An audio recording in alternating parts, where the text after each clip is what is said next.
Bonjour à tous et bienvenue dans la salle Henri Poincaré de l'EDF Lab pour cette dernière table ronde, dans notre salle en tout cas, du Paris-Saclay Summit. Alors, Pascal Praud peut se réjouir, puisque voilà, ça va changer des unes sur les punaises de lit. Là, on va parler des moustiques, des rats et autres joyeusetés. Il y aura de quoi délayer comme ça de nombreux billets d'humeur.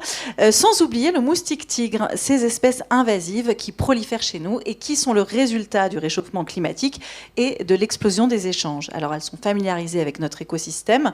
Le climat, aujourd'hui, ne semble malheureusement plus une barrière. Mais quels sont les effets de leur prolifération ? Pour en débattre avec nous aujourd'hui, Franck Courchamp, écologue, directeur de recherche CNRS au laboratoire Écologie, Systématique et Évolution, et Nicolas Bastuc, journaliste au Point. Bonjour à tous, merci d'être là. Merci, cher Franck Courchamp, d'être avec nous.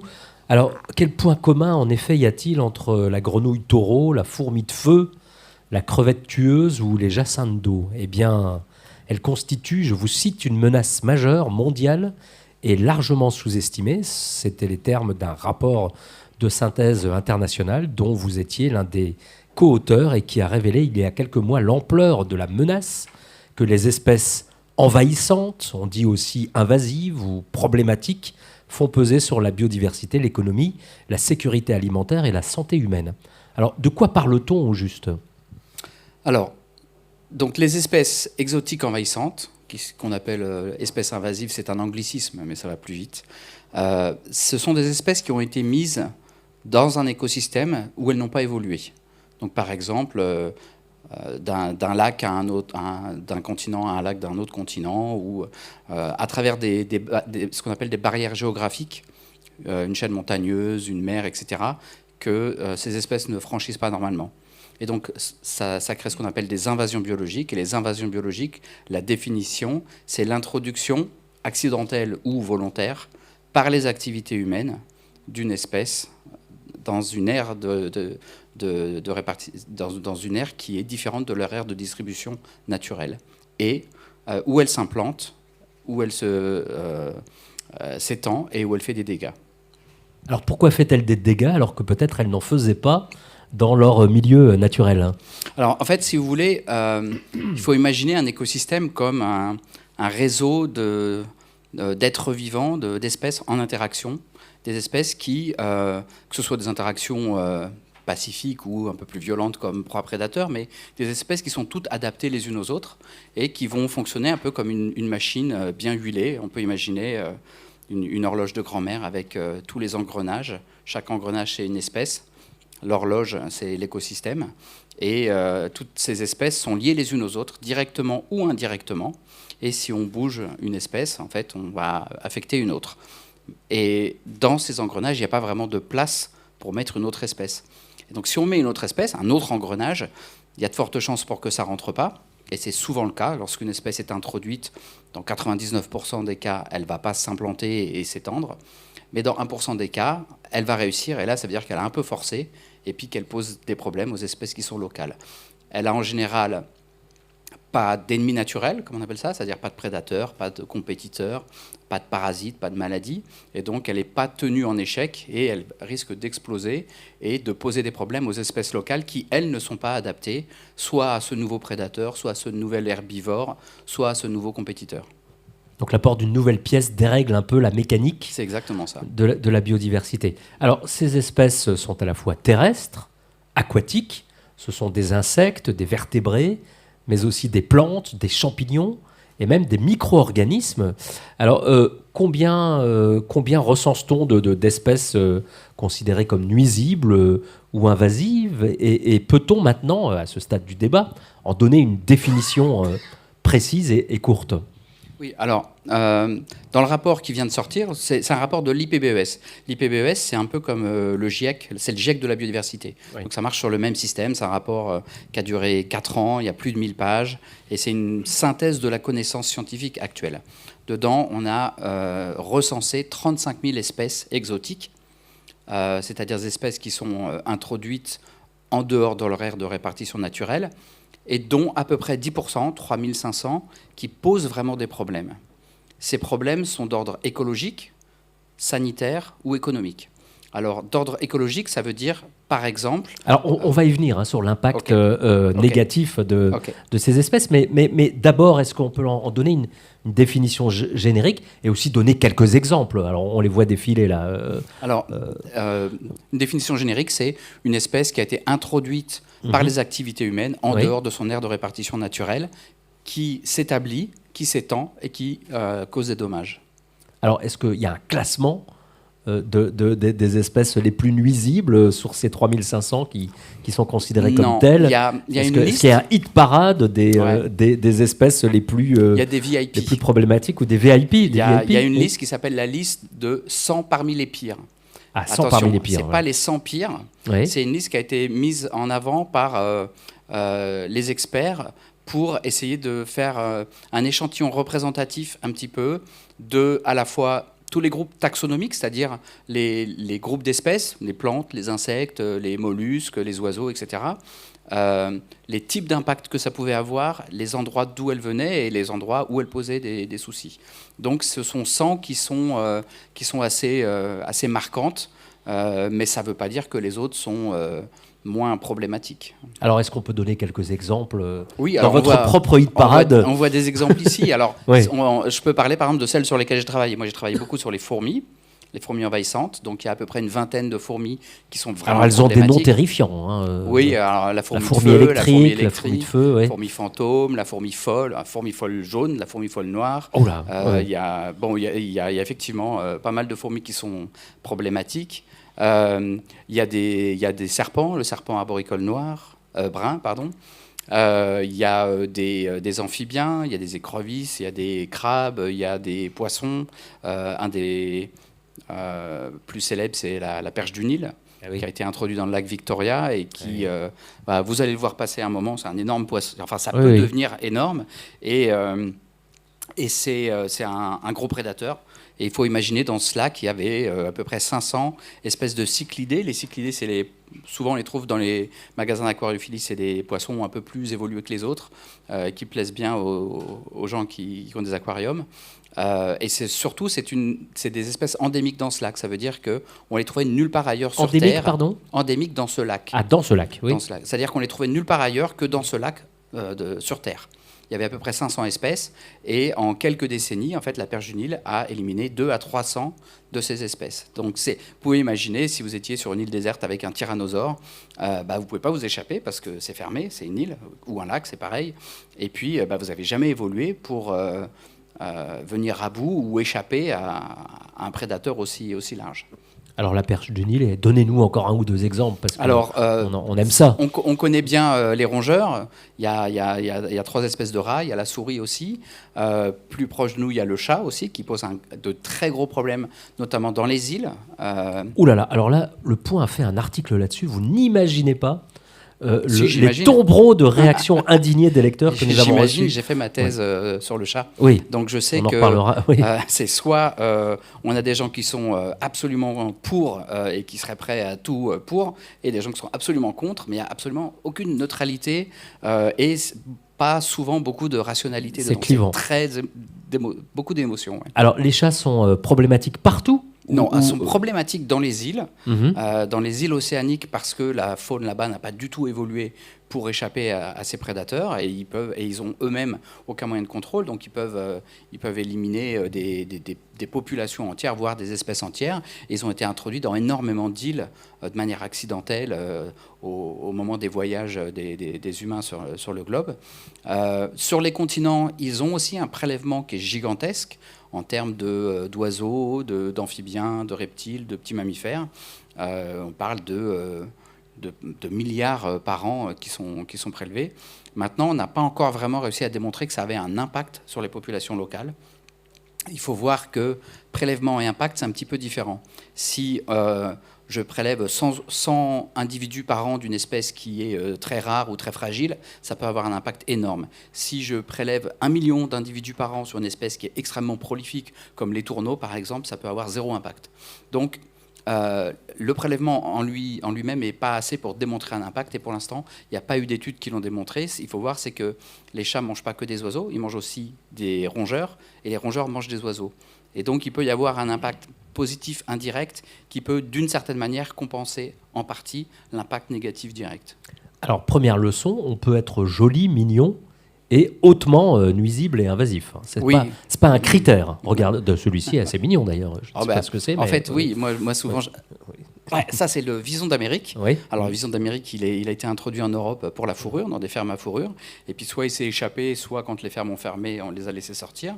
Alors, c'est mignon, effectivement, mais c'est un compétiteur acharné du vison d'Europe, qui est tout aussi mignon, même s'il a un accent un petit peu moins sexy pour nous. Mais il est menacé très fortement par le vison d'Amérique, qui en plus...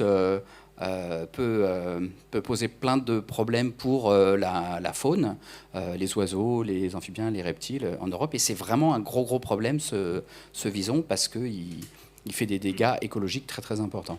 Alors, vous aimez le paradoxe et vous le maniez en préparant ce débat. Vous me disiez que ces espèces invasives, eh bien, effectivement, il fallait s'en débarrasser, mais que pour autant, vous les trouviez sympathiques. Et là, sympathique, on n'est plus simplement dans l'empathie traditionnelle. C'est le biologiste qui parlait. En quoi ces espèces sont malgré tout sympathiques ? J'irais même plus loin que sympathiques. En fait, elles sont fascinantes. Ou admirables. Parce que, oui, voilà, on les met dans un écosystème auquel elles n'appartiennent pas. Tout est nouveau pour elles, que ce soit le climat, que ce soit la végétation, les autres animaux. Et elles arrivent non seulement à se maintenir, à s'établir, mais à s'étendre. Moi, j'ai travaillé sur le chat en début de carrière. Le chat, il est introduit dans des îles comme les Kerguelen, des îles subantarctiques. Donc des îles très très froides avec des vents extraordinaires. Et aussi, j'ai été dans des îles dans le golfe du Mexique, qui sont des îles désertiques, des îles volcaniques, où il n'y a quasiment pas de végétation, où ils dorment dans des replis de lave, et où il n'y a pas d'eau douce. Donc ils ont leur humidité uniquement dans les proies qu'ils attrapent. Donc c'est des animaux qui sont assez extraordinaires. Les rats, par exemple, arrivent à déjouer les pièges que les gestionnaires de la biodiversité peuvent essayer de mettre sur des îles, par exemple, pour les empêcher de détruire des populations d'oiseaux locaux. Donc c'est vrai que... c'est peut-être aussi que j'ai travaillé beaucoup sur des espèces un peu fascinantes, comme le chat, le rat, les fourmis, qui surmontent tout et qui arrivent à tout gérer comme... Par exemple, pour essayer de les empêcher de s'échapper dans le laboratoire, on essayait de redoubler d'ingéniosité pour les garder en captivité, pour pouvoir les étudier. Et c'est compliqué, quoi. C'est compliqué. Donc oui, je trouve assez fascinante. Donc on est nuisible parce qu'on est résilient, résistant, parce qu'on sait s'adapter, parce qu'on est un peu malin. C'est pour cette raison que l'on mérite ce qualificatif. Alors déjà, le qualificatif, il est plus trop employé. Apparemment, nuisible, on n'a plus le droit. Je ne sais pas s'il y a des gens qui vont venir nous mettre en prison. Mais il y aurait un wokisme animalier alors. Non, mais c'est au niveau législatif. Le mot nuisible n'existe plus. Ensuite, c'est des espèces qui posent des problèmes. Elles posent des problèmes qui sont très importants parce qu'il peut y avoir une toute petite population qui va éliminer une espèce entière. Donc, c'est des choses qui peuvent être vraiment problématiques. On a plus de 1200 cas d'extinction locale qui ont été documentés, qui sont dus uniquement à des espèces exotiques envahissantes. On a 60% des extinctions récentes enregistrées sont dues seulement ou en partie aux invasions biologiques. Donc c'est vraiment des choses qui sont très importantes.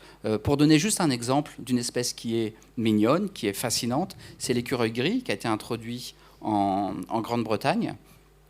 Et l'écureuil gris, tout le monde trouve ça mignon, hein. Et puis en plus, il n'est pas trop timide, donc on peut, dans les parcs, essayer de lui donner à manger. Le problème, c'est que c'est un compétiteur supérieur de l'écureuil roux. En plus, il arrive à retrouver les noisettes plus facilement après l'hiver que l'écureuil roux. Il est un petit peu il a plus de mémoire. Et puis, il est porteur sain d'un virus qui décime les écureuils roux. Et depuis qu'il a été introduit en Angleterre, on a pu mesurer année après année, décennie après décennie, le recul de l'écureuil roux. Et on sait déjà que l'écureuil roux va disparaître de la Grande-Bretagne parce qu'il n'arrive pas à contenir l'invasion de l'écureuil gris. Alors l'écureuil gris, il est aussi mignon que l'écureuil roux, Mais il existe déjà partout sur le continent américain. Et donc, si jamais on perd l'écureuil roux, en fait, on perd quand même une espèce sans forcément en gagner une, parce qu'elle existait déjà ailleurs. L'écureuil gris a maintenant été introduit en Italie, et puisqu'il est sur le continent européen, on ne voit pas a priori ce qui pourrait l'empêcher d'éliminer totalement l'espèce d'écureuil roux. Donc, je donne cet exemple parce que j'ai pris à dessein une espèce mignonne, même si c'est évidemment pas un argument ni dans un sens ni dans l'autre, parce que c'est très subjectif. Mais c'est pour montrer que même une espèce mignonne peut détruire une autre espèce qui est tout aussi mignonne, et que c'est pas ça qui est important. Ce qui est important, c'est qu'il y en a une, c'est qu'on va mettre en regard quelques individus ou beaucoup d'individus d'une population par rapport à une espèce entière. C'est ça le problème. Alors vous avez commencé à aborder les impacts, les menaces que font courir ces espèces en traitant de l'environnement et des extinctions.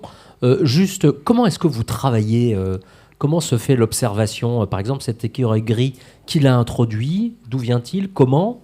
Et comment est-ce que vous suivez les choses? Et comment est-ce que vous repérez ces espèces invasives concrètement? Dans un labo, ça marche comment? Alors en fait, vous avez vu qu'il y a beaucoup d'espèces envahissantes et il y a beaucoup de types d'espèces envahissantes. Et du coup, il y a aussi beaucoup de types d'études de ces espèces envahissantes. L'écureuil gris n'a pas du tout été suivi de la même manière que la renouée du Japon ou que le frelon asiatique.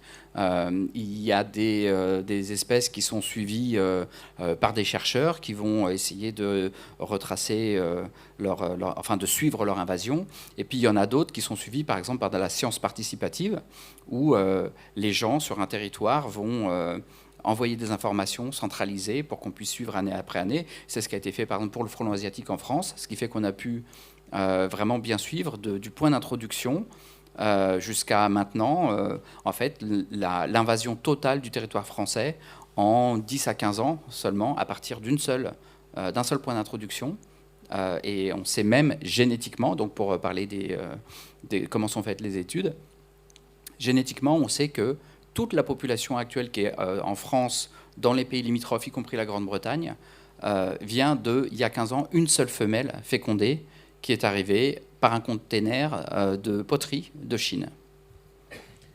Et alors pour ce qui est de l'écureuil gris, qui me fascine. Alors l'écureuil gris, en fait, ça a été beaucoup suivi par des équipes de chercheurs, en fait. Oui. Donc parce que ça, c'était dans les années 80, il n'y avait pas de sciences participatives à l'époque, et c'est exactement la même chose que la caulerpe en Méditerranée ou le poisson scorpion dans les Caraïbes, où c'est des plongeurs, chercheurs plongeurs, qui vont essayer de regarder jusqu'où l'invasion va tous les ans.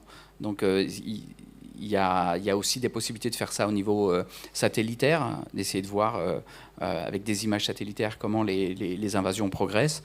Maintenant, on a des techniques beaucoup plus modernes, soit par drone, soit par ADN environnemental, qui nous permet par exemple de repérer, je ne sais pas, la lamproie dans les grands lacs américains. On ne peut pas la voir comme ça, c'est un peu difficile à voir, mais avec l'ADN environnemental, on arrive à voir s'il y a des traces de son ADN dans l'eau, et donc ça veut dire qu'elle est là. Alors, on va venir aux menaces, mais avant cela, peut-être les causes. Vous dites que ce n'est pas nouveau, le phénomène des espèces invasives, mais qu'il prend de l'ampleur, c'est ce que disait le rapport, et une ampleur de plus en plus inquiétante. On verra aussi les remèdes qui sont proposés.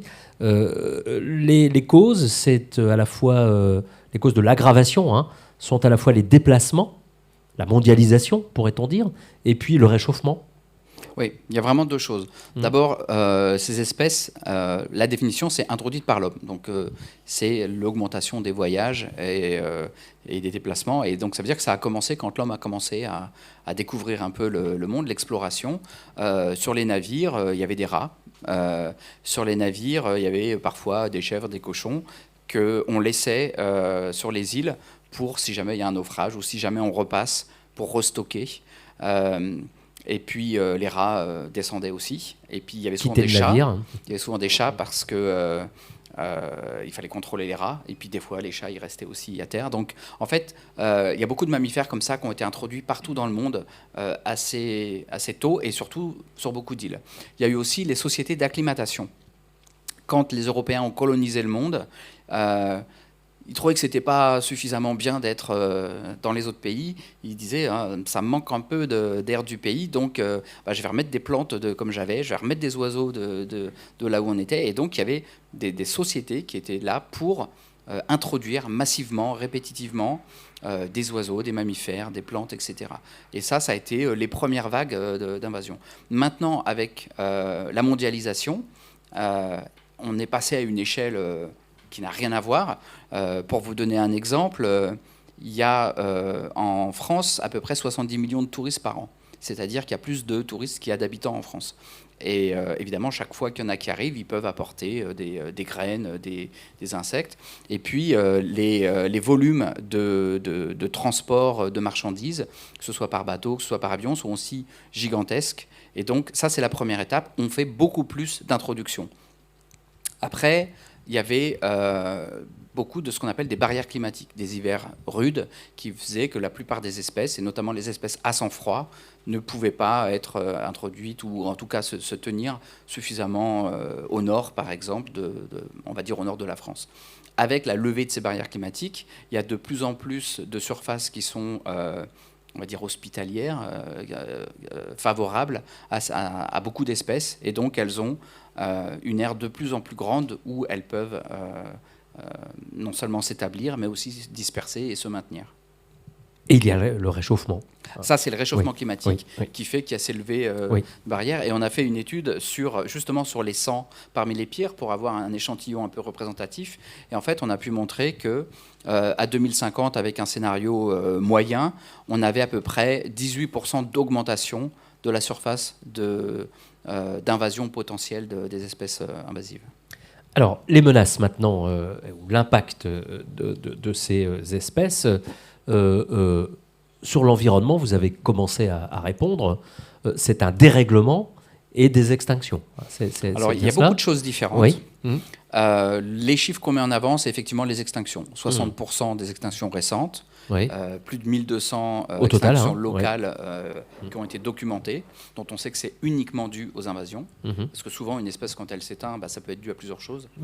Parce qu'on ne disent pas pause la pollution, je me fais attaquer juste par ça. Et puis, il y a d'autres choses qui ne sont pas juste des pertes d'espèces. D'abord, il y a des populations qui déclinent.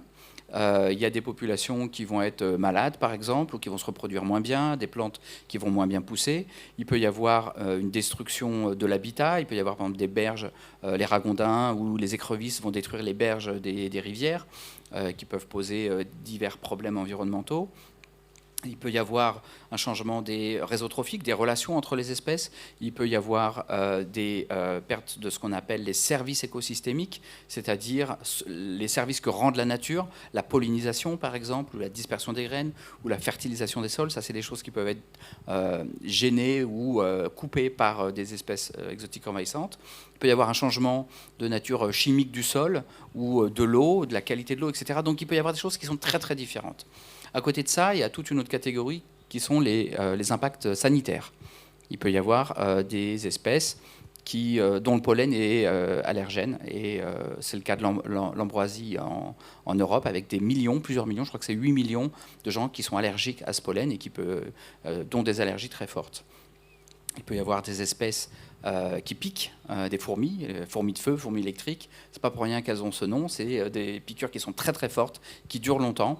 Puis il y a une des photos que vous allez voir passer, que c'est une fourmi qui pique ou qui mord, je sais plus, mais on voit le bras du gars à côté qui est bien abîmé. Et en fait, le problème, c'est que quand elle pique, souvent, elle relâche des hormones et toutes les fourmis qui sont là piquent en même temps. Et en général, elles piquent pas tout de suite, donc elles grimpent toutes sur la jambe ou le bras, et quand il y en a une qui pique, elle pique toutes en même temps. Et donc ça peut. Donc aux États-Unis, la petite fourmi de feu, c'est 100 000 hospitalisations par an, et c'est une centaine de morts par an de choc anaphylactique à cause de ça.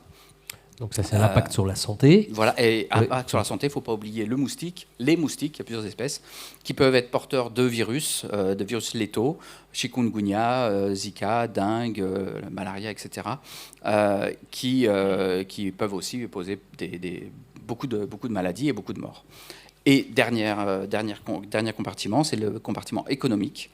En 50 ans, 2000 milliards de dollars de dégâts dans le monde. c'est une augmentation exponentielle, ça quadruple tous les 10 ans. On en est là, en 2019, on en était à 423 milliards par an.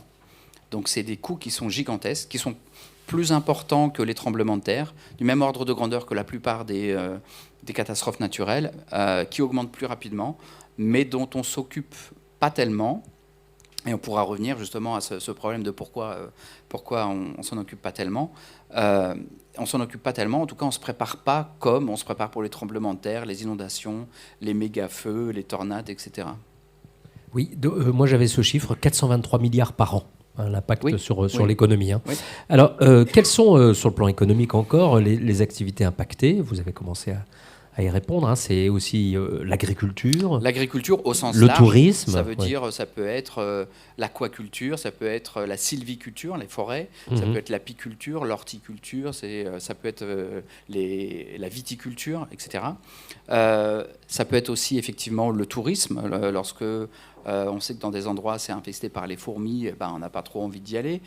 Ça peut aussi être du coup l'immobilier qui perd de la valeur à cause de ça, à cause de termites.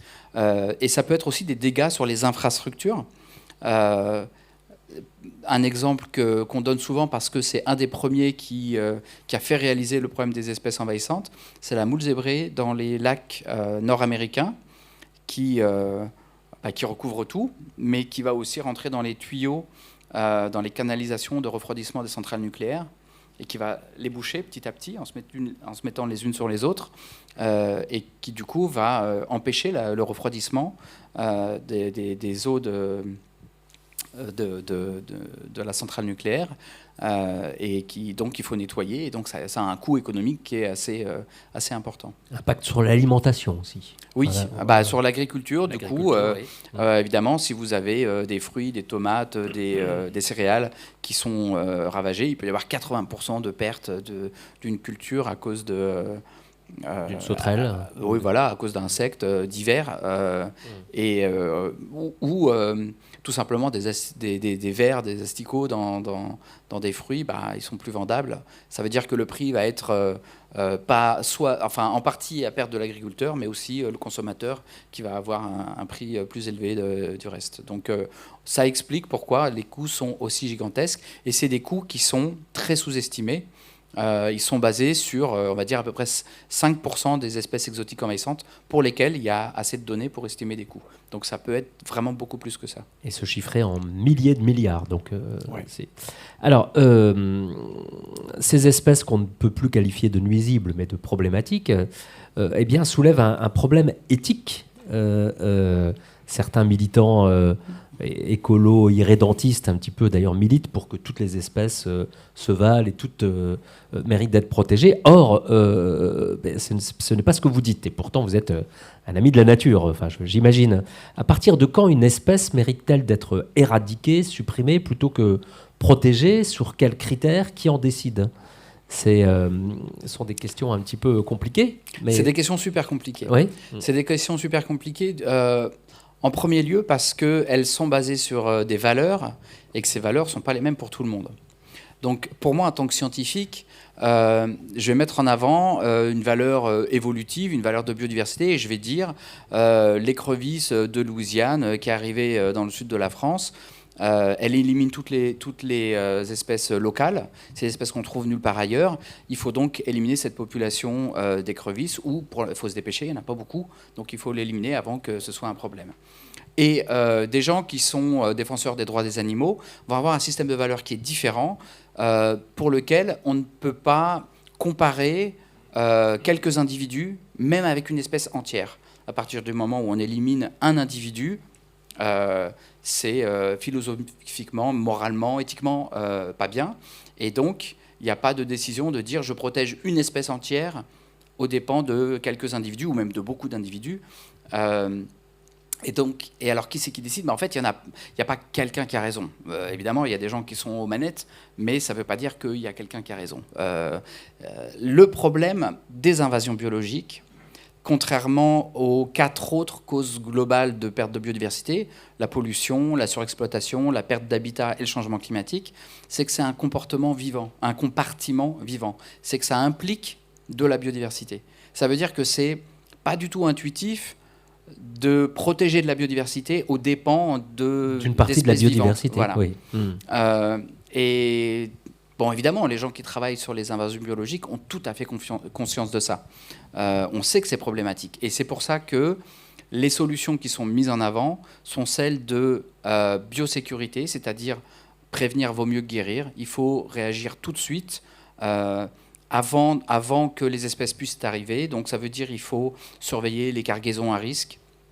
On sait que les moustiques arrivent dans des cargaisons de pneus, on sait que les fourmis arrivent dans les plantes ornementales, on sait que tel et tel produit alimentaire risque d'avoir telle et telle espèce d'insecte, par exemple, en provenance de tel et tel pays. Et donc là, il faut faire des quarantaines. On peut mettre de l'insecticide dans Si par exemple on avait mis de l'insecticide dans la cargaison de poterie qui venait de Chine, on n'aurait pas d'invasion du frelon actuellement.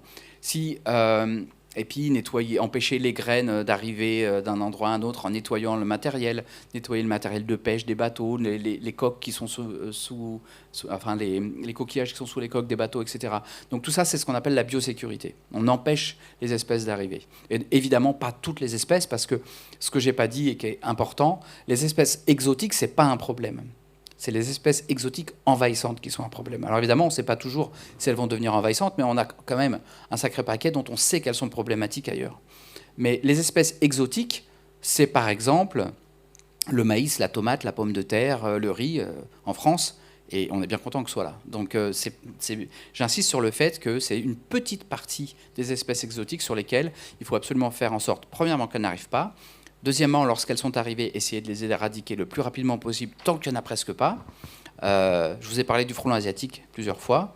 Il y a le frelon oriental qui est arrivé il y a quelques mois dans le sud de la France. On sait où il est. Il est dans un tout petit espace, quelques hectares. On peut l'éradiquer très vite. Et là, on enlèvera quelques nids. Ce n'est pas catastrophe en regard des hécatombes que ça fait après sur les insectes locaux, les pollinisateurs, pas seulement les abeilles. Et donc là encore, on parle de ce système de valeurs qui peut être différent. Il y a la fourmi électrique qui est arrivée dans le sud de la France il y a quelques mois. C'est aussi encore une surface relativement gérable. Et donc il faut avoir une réaction très rapide pour pouvoir les éliminer avant que ce soit plus du tout gérable. En Nouvelle-Zélande, ils ont eu la petite fourmi de feu dont j'ai parlé pour les États-Unis tout à l'heure, et qui coûte quelque chose entre 6 et 8 milliards de dollars aux États-Unis tous les ans en dégâts ou en problèmes d'hospitalisation. Ils ont eu 3 fois des invasions naissantes de cette fourmi en Nouvelle-Zélande. Les 3 fois, ils les ont éliminées en quelques semaines parce que c'était quelques fourmilières uniquement et ça leur a rien coûté. Donc, réaction très rapide. Et puis, la troisième chose, c'est si on n'a pas fait tout ça et que l'espèce est vraiment partout, comme par exemple le frelon asiatique, eh bien, c'est contrôler, essayer de mitiger, essayer d'empêcher que les densités soient trop élevées, etc. Mais là, c'est pas très efficace et c'est très cher. Alors, je vous proposais un parallèle quand on a préparé ce débat avec le droit sur cette question de l'éthique et du choix des espèces finalement que l'on sacrifie. C'est l'état de nécessité. Alors, l'état de nécessité, c'est une cause d'exonération de la responsabilité pénale. Par exemple, je vais griller un feu rouge parce que ma femme qui est assise à côté est enceinte, va accoucher, et donc je sacrifie une valeur qui est la sécurité routière pour préserver une valeur plus importante qui est la vie humaine. Est-ce que ce parallèle vous semble pertinent, ou pour dire les choses autrement, est-ce qu'on pourrait parler d'atteinte nécessaire à la biodiversité pour préserver l'essentiel de la biodiversité? Est-ce que Alors, je pense qu'on pourra en parler dans ces termes. C'est pas un parallèle que j'ai vu jusqu'ici, mais il me paraît adéquat parce que c'est exactement ce qu'on fait en fait. C'est-à-dire que au nom de la préservation de la biodiversité, on va éliminer une espèce de moustique, de plante, de vers de terre, enfin, on n'arrive pas bien les vers de terre, donc c'est pas un bon exemple, mais sur des îles, par exemple, il y a beaucoup de populations de rats qui ont été éliminées parce que ça mangeait les oiseaux, les tortues marines, etc. Donc, c'est quelque chose qui est dans les faits. Et au niveau législatif, au niveau européen, il y a des règles, il y a certaines espèces qu'on n'a pas le droit d'introduire et qu'on doit éliminer si elles arrivent. Et donc, même si ce n'est pas dit dans ces termes, c'est effectivement le cas. Alors, les remèdes, vous avez commencé à en parler, ils sont techniques, scientifiques, mais ils sont aussi juridiques et éducatif, écrivez-vous. Alors, quels sont est-ce que vous pouvez nous donner quelques exemples d'antidotes, de remèdes, de solutions possibles, à la fois techniques, à la fois juridiques, à la fois éducatifs, réglementaires, pour vaincre ces espèces invasives? La chose la plus importante, je pense, c'est l'éducation, c'est la prise de conscience. Alors l'éducation, comment l'information, comme ça, par exemple, ce qu'on est en train de faire. Oui. Évidemment, c'est un peu le rôle des scientifiques, et c'est pour ça que je fais beaucoup de communication des résultats de notre équipe, mais aussi des invasions en général. Lorsqu'il y a eu le rapport sur l'IPBES qui est sorti en septembre dernier, donc ce rapport un peu type GIEC qui a mis 4 ans, etc., j'étais le porte-parole pour la francophonie pour la presse, et j'ai dû faire, je sais pas, des dizaines et des dizaines d'interviews pour parler de ce problème que beaucoup de gens ne connaissent pas, mais qui est évidemment pas nouveau. Alors en parler, qu'est-ce que ça permet de résoudre, le fait d'en parler? Parce qu'on peut parler du frelon asiatique, mais il est toujours là. Pardon? Ça permet de faire des lois, par exemple. Ça permet de faire des règles, des réglementations. Et puis ça permet de prendre conscience que, par exemple, si on relâche sa tortue de Floride avec ses copines parce qu'elle est devenue trop grande pour l'aquarium, c'est pas ses copines dehors. Que c'est pas sympa ni pour la tortue de Floride, ni pour les cestudes européennes qui sont en voie d'extinction. Que si on relâche son écureuil ou sa perruche à collier, ça peut être aussi un problème qu'on va créer. Que les ventes de graines ou de certaines plantes ornementales sont aussi des problèmes, parce que paradoxalement, quand on met des plantes dans un jardin, elles s'échappent entre guillemets. Elles vont polliniser, elles vont faire des graines, et puis elles vont aller ailleurs. Et que, je sais pas, par exemple les bambous, c'est un bon exemple d'espèces qui peuvent devenir envahissantes et très problématiques, qu'on n'arrive plus après à enlever facilement, et qui viennent en fait des particuliers. Lorsqu'on nettoie son aquarium dans l'évier, et puis qu'on fait tomber des mini-escargots ou des petites plantes flottantes, en fait on va créer des invasions. Et il y a plein de plantes d'aquarium ou d'invertébrés d'aquarium qui sont dans les cours d'eau en Europe ou en Amérique du Nord, et qui sont dus aux aquariophilistes. Et puis après, il y a aussi l'industrie, tout le côté des gens qui importent, par exemple, et qui vont faire un peu plus attention à ce qu'ils importent, ne pas importer des palettes qui sont infestées d'insectes qui peuvent après... parce que ça mange le bois, bousiller les forêts du pays d'import, etc. Donc la prise de conscience, c'est vraiment quelque chose de pas du tout... c'est vraiment important, c'est pas trivial du tout. On peut également légiférer. Et après, il y a une légifération. Alors, pour donner des exemples de légifération, en France, en Europe, on a 88 espèces qui sont sur une liste noire. La liste noire, ça veut dire les espèces, elles ont été démontrées comme problématiques, elles n'ont donc pas le droit de rentrer. Mais en Europe, on doit avoir entre 20 et 25 000 espèces exotiques. Et il y en a 88 qui ont été démontrées comme problématiques. Mais évidemment, on n'a pas le temps et les ressources d'étudier chacune des 25 000, plus toutes celles qui ne sont pas encore arrivées et puis dont on ne sait pas encore si elles seraient problématiques.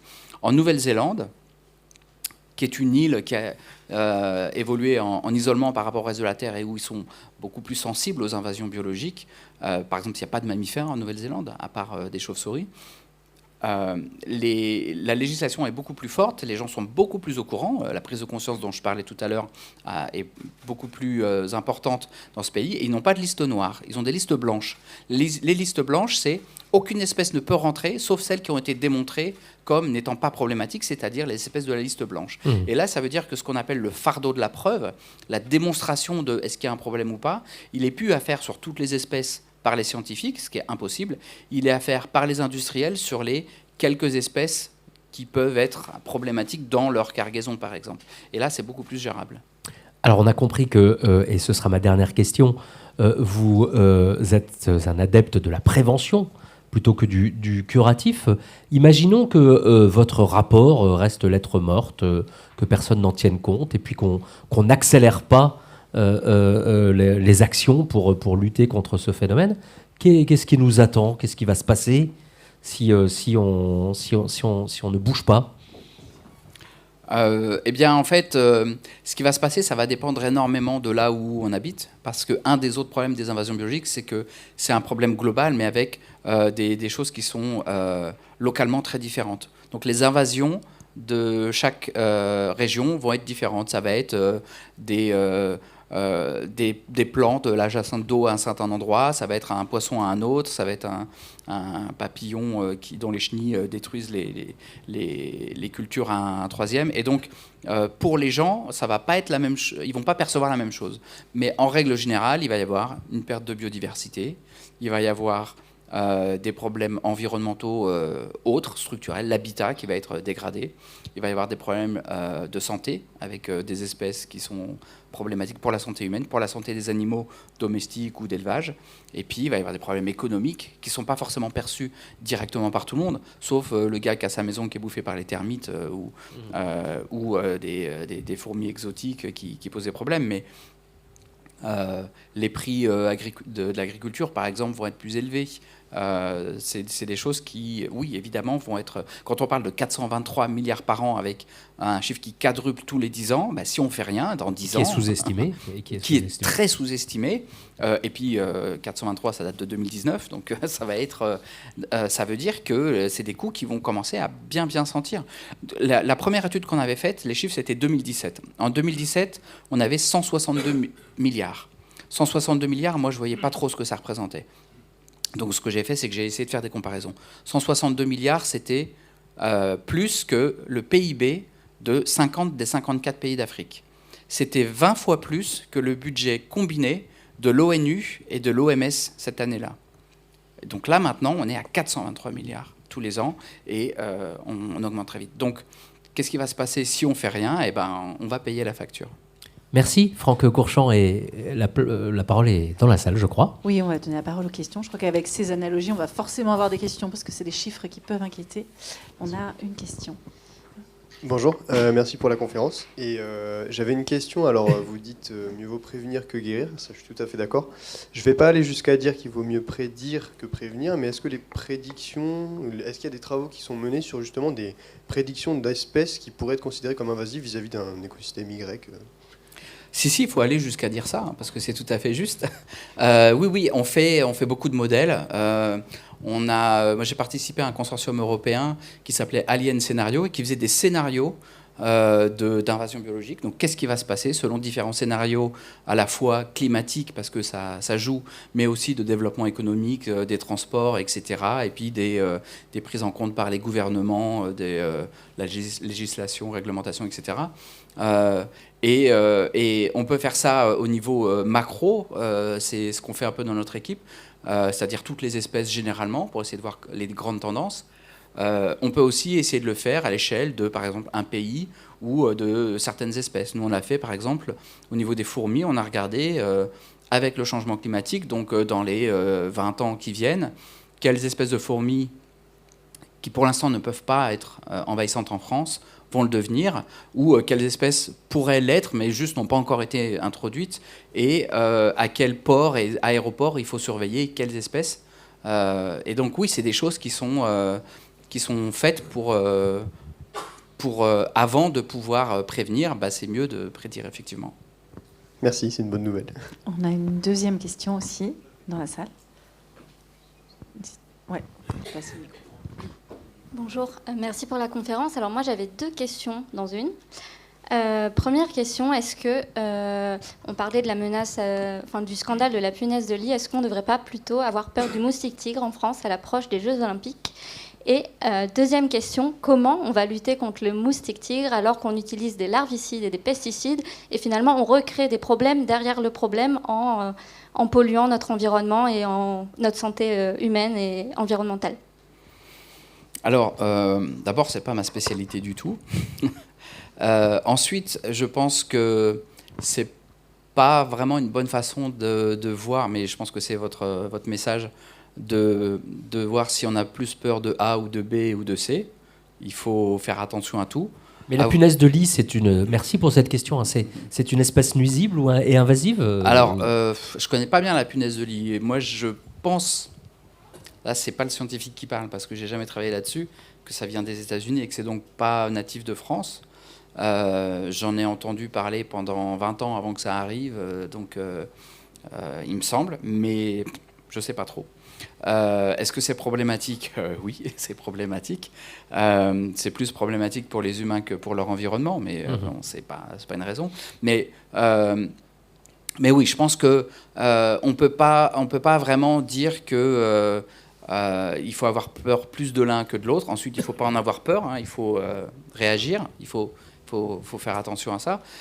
Et enfin, oui, c'est vrai que de mettre des insecticides partout, c'est problématique. Et c'est pour ça qu'il faut cibler, premièrement, et deuxièmement, qu'il faut réagir le plus tôt possible pour qu'on réagisse sur des aires les plus petites possibles et de manière la plus efficace possible. Alors, je ne suis pas en train de dire le moustique tigre, c'est fichu, on ne peut rien faire. Mais c'est sûr que si on avait réagi avant, ce serait plus facile.